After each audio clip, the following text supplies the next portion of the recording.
Hi అండి, నేను మీ శ్రీలక్ష్మి అండి. ఈరోజు మా సండే స్పెషల్ చూడండి. ఇదండి చపాతి, గారె, ఆనియన్, నిమ్మకాయలు, పప్పు, వైట్ రైస్, దహీ పూరి. ఇన్ని స్పెషల్ ఉన్నప్పుడు వెరైటీ అసలు స్పెషల్ ఉండాలి కదండి. ఇదండి ఫ్రాన్స్ కర్రీ,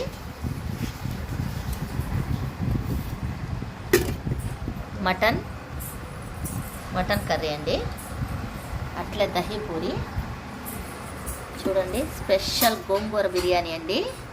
చూడండి ఎమ్మీగా ఉంది కదా. వాడైతే సండే స్పెషల్ అని సూపర్గా అయితే చేశానండి. అన్ని ఐటమ్స్ అయితే పిల్లలు ఉన్నారని. ఇదండి లాస్ట్ ఫైనల్ అండి, చికెన్ కర్రీ అవుతా ఉందండి. చూడండి మీ ఇంట్లో ఏం కామెంట్ చేయండి. మా పిల్లలు అయితే తింటా ఉన్నారు. ఈ సండేకి మీరేం స్పెషల్ చేసుకున్నారో కామెంట్ బాక్స్లో కామెంట్ చేయండి. ఓకే అండి, ఈ వీడియో నచ్చినట్లయితే షేర్ చేయండి, కామెంట్ చేయండి, లైక్ చేయండి, ప్లీజ్ సబ్స్క్రైబ్.